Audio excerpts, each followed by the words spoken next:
Hello everybody!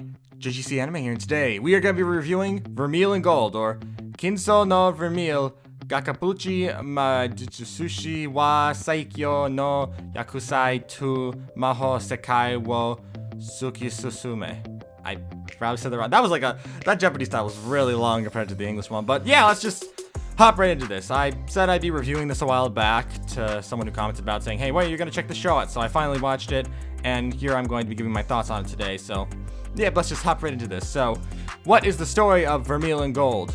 We focus on our main character, Alto, who needs to summon a familiar because he's the only one in this class who can't do it. Even though the rest of his grades are great, he can't summon a familiar. So he ends up finding a book that he thinks, oh, this is some kind of summoning book. I'm gonna see what I can summon using it. And he ends up summoning a demon called Vermeil.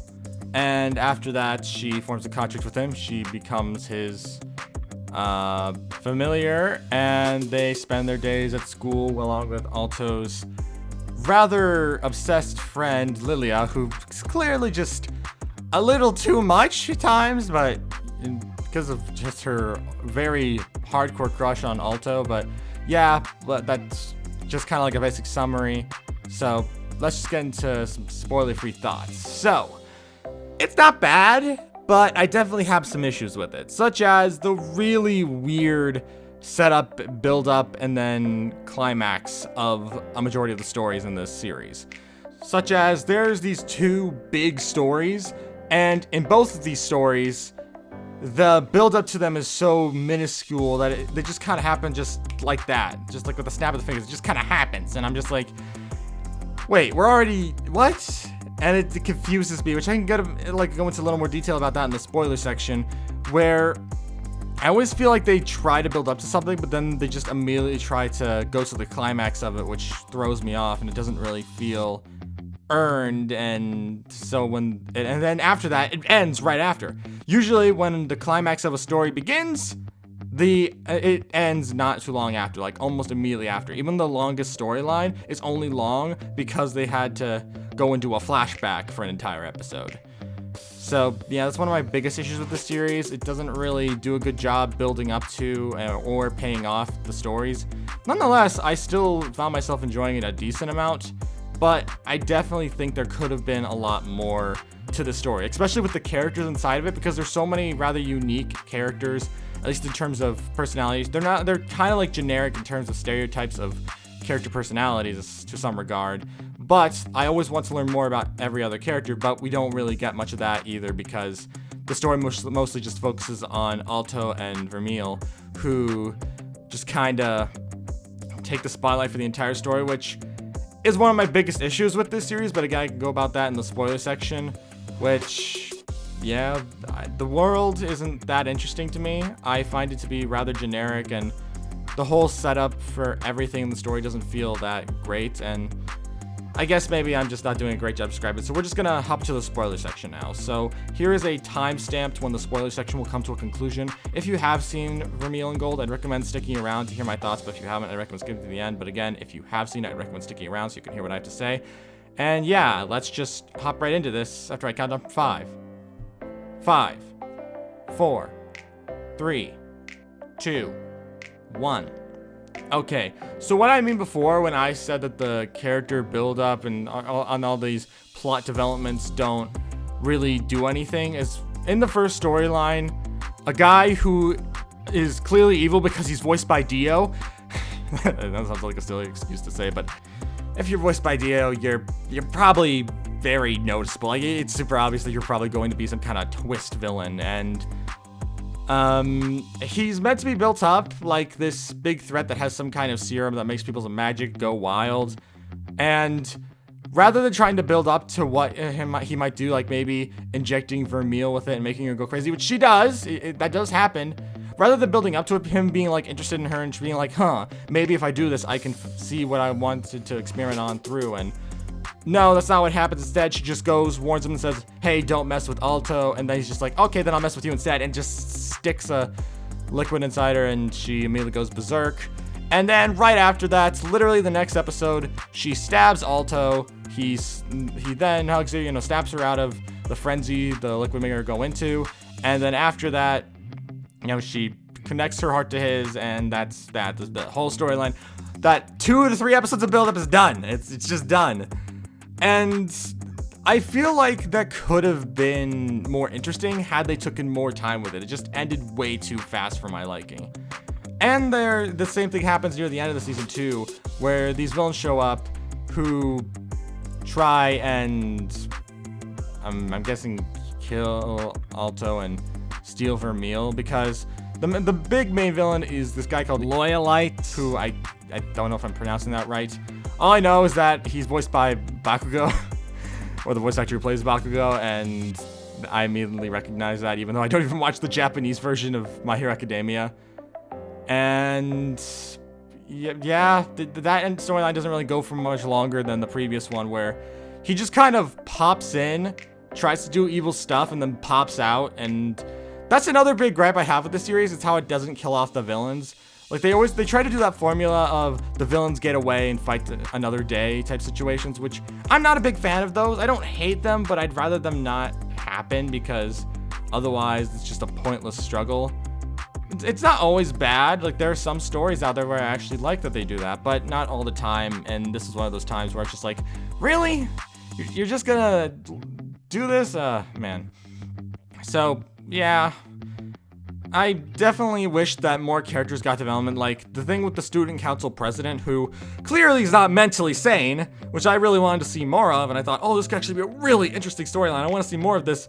And then we just never go into it. She just has, and the student council president just has Alto join the student council, and that's pretty much the maximum of what they do besides fighting. That's pretty much everything. And just, I feel like they were really underutilized in this season, and they were probably the one thing I was actually more curious about, because I thought, oh, these could be really interesting characters. The whole student council, for the most part, had some really interesting personalities. Even though most of them did play again into generic stereotypes, there were still a lot of parts of them I really liked, and I wanted to get to know more about them and see what was going to happen. As I also mentioned before, I feel like Alto and Vermeil take up way too much of the spotlight, because I'm not really big on either of their characters. We ended up having an episode where we go into Vermeil's backstory, but if I am being honest, I didn't really care. Like, it's a decent backstory. It's actually one of the few episodes that was a little more enjoyable, but I didn't care about Vermeil's backstory, because it's always the same thing. The characters are misunderstood, so the main character has to accept them, and blah, blah, blah, and it's just this whole thing where those characters aren't in the wrong, it's the other people around them that are in the wrong. It's just this, it's not bad, but it definitely feels overused, and this plays into a lot of different cliches. And I honestly don't really like Alto and Vermeil at all in this story. They're probably some of my least favorite characters in the entire story. They don't have much to them. Alto is just the slightly OP, but also kind of oblivious protagonist who needs things straight up told to him for him to fully understand them. And Vermeil is just that character that acts all pretend like she's all bad at first, but then after that, you know, she actually starts to grow as a character. And I get that the whole story is meant to be about the two of them, but they are probably the least interesting characters to me, which makes watching the show extremely difficult with how much the camera is on them. Especially with how stupid they can be sometimes. Like how Alto, for the professor, I know he's called Professor Obsidian, but I'm just gonna call him Professor Dio. When Professor Dio reveals his evil plans, Alto's just like, wait, what's going on? And even though he literally is seeing all of this in front of him, Professor Dio has to literally spell it out for him, saying, oh, well, you didn't see this coming? It's so obvious. This is what's going on right in front of you. And he has to explain it just to, like, I guess, run through the runtime or something, because it's just super obvious about what's going on. And Alto should have put 2 and 2 together at this point, but he didn't. And I don't know. Just the whole thing with how Alto is written and everything else just doesn't sit well with me, and it makes it harder for me to watch. It's still a decent show in a lot of areas, but I find Alto as a main protagonist to be kind of frustrating, because even though he does have similar aspects to another protagonist that I actually really like, Belle Crenel from Danmachi, it doesn't really get the same vibe from me. He doesn't sit as well with me as a protagonist, and I guess maybe it's just because he is kind of frustrating to watch at times. Yeah. So, what do I say next? I guess I could say that sometimes character motivations don't make too much sense, because There was this one character, I believe his name was Rex or something, where he got angry at his, like, lieutenant lady, I believe her name was Chris. It was like he was part of a Dragon Riders crew, but he only had a dinosaur, so it technically wasn't a dragon, where he had a bit of a gripe against her before, but I thought by the end of the storyline, because when he goes to see her and she's doing chores after losing to Alto, I thought the two of them resolved their issues with each other. Like, they were able to accept the other and move on. But then suddenly, like an episode or two later, he comes back with the drugs from Professor Dio and just is like, I hate you with my being, all my being, Chris. And I was like, where did this come from? I thought you guys were cool. What happened? I thought you guys were just chill about it. What's going on? I'm so lost. And it just confused me so much while watching that it felt like he completely altered characters halfway through. I don't know. There's just a lot of gripes I have with this show that make me feel like it could have been decent, but it played into the same generic formula that I'm used to not really caring for.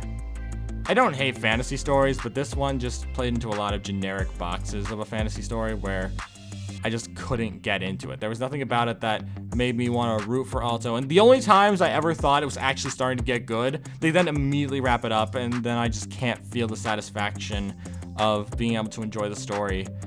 And I end up just not getting into it. And as I mentioned before, I feel like a lot of characters were underused in this story that I really wish could have gotten more attention. But yeah.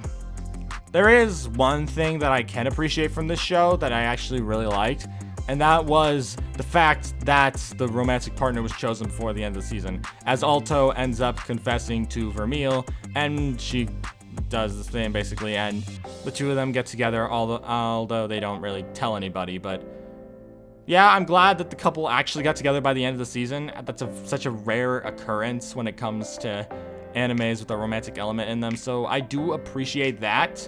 And while the stories themselves weren't bad at all, I can't say I enjoyed it too much. However, I wouldn't say it's terrible. It's a decent show, and while I don't think I'll ever watch it again, nor would I probably watch a season 2, it was still a decent experience. So yeah, we're at the conclusion of this video, and what are my final thoughts? It's alright. It's just fine. It's not the worst thing ever, but it's not the best thing ever either, so I'd say that it was just okay. I can't say it was anything more than that, and that's why I'd probably have to give Vermeil and Gold a 6 out of 10. It was incredibly mediocre, and I didn't think it was that much better than stuff I've seen before, and while I don't hate it, I don't see myself watching more. So, yeah. That's all I have to say. Thank you all for watching. If you're new to the JGC Anime channel, don't forget to subscribe. I always welcome new anime fans to the channel. And yeah, that's all I have to say, and I will see you all around. Peace!